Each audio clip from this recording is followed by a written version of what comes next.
اگر ان باتوں کی دعوت دینے سے تم نہیں روکے لَأَرْجُمَنَّكَ، سب سے پہلی دھمکی تمہیں سنسار کیا جائے گا. کیا مطلب ہے؟ گڑھے میں زندہ تمہیں گاڑ کر پتھر سے مار مار کر ابراہیم تمہیں ختم کر دیا جائے گا. یہ پہلا کہا باپ نے لَأَرْجُمَنَّكَ، تمہیں سنسار کیا جائے گا. وَاهْجُرْنِي مَلِيًّا، اور تمہیں گھر سے نکال دیا جائے گا. تو یہ دھمکی ملی. پہلا امتحان تھا، گھر میں دین کی بات سمجھائی، باپ کو سنایا، جواب میں یہ ساری باتیں آئی.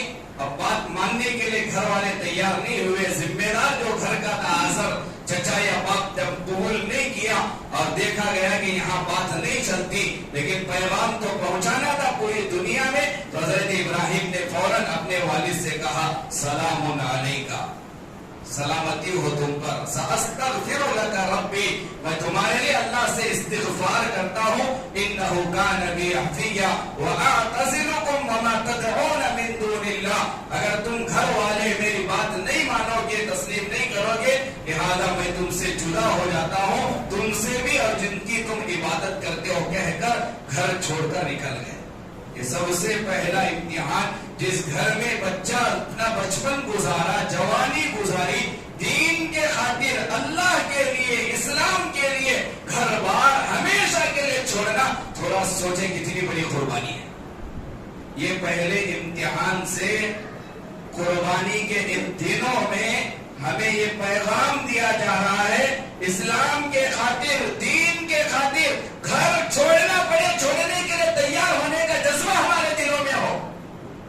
یہ پہلا امتحان جو حضرت ابراہیم کا ہے، یہ ذی الحجہ کا مہینہ، یہ قربانی کے دن بکرا ذبح کرنا نہیں، یہ ساری سیرت ابراہیم ہمیں ان اسباب کا سبق دیتی ہے کہ حضرت ابراہیم نے پہلے امتحان میں کامیابی عطا کی، لے لی کامیابی.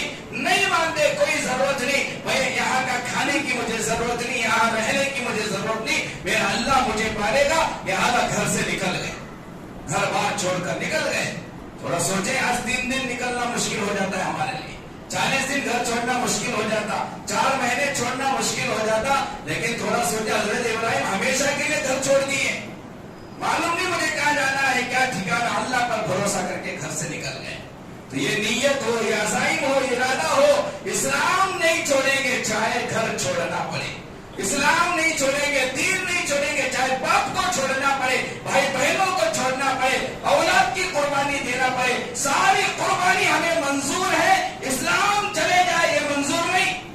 آج کے اس ارتداد والے زمانے میں اسلام پھوٹ پھوٹ کر ہمارے سینوں میں بھرے رہنا چاہیے.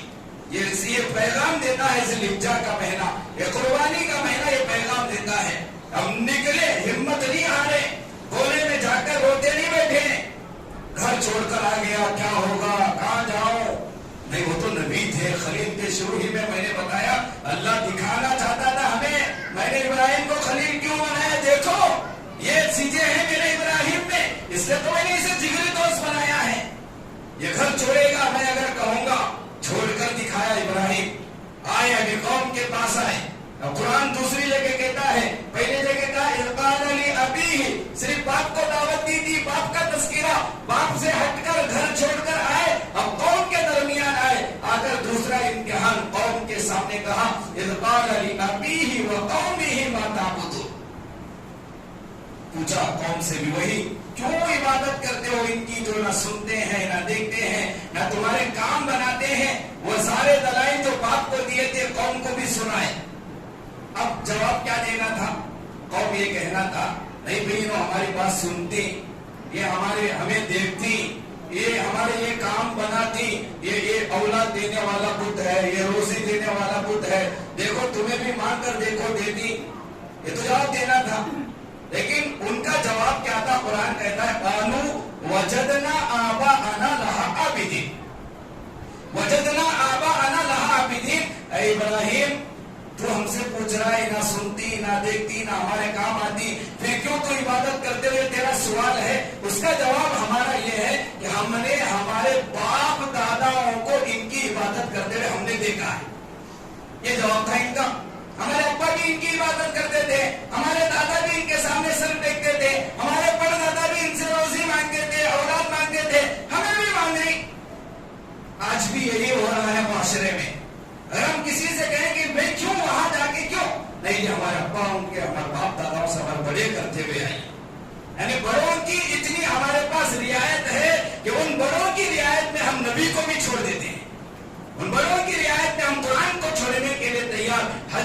چھوڑنے کے لیے تیار, شریعت کو چھوڑنے کے لیے تیار. میں مثالیں نہیں دیتا, بہت مرتبہ پوچھا جاتا ہے, میں کھل کر کے کمروں میں 40واں نہیں, ہمارے ابا دادا کرتے ہیں یہ رسم, شادی کی یہ رسومات نہیں, ہمارے گھر کے بڑے کرتے رہے. بھائی بڑوں کو نہیں دیکھنا, قرآن کو دیکھنا, حدیث کو دیکھنا, شریعت کو دیکھنا.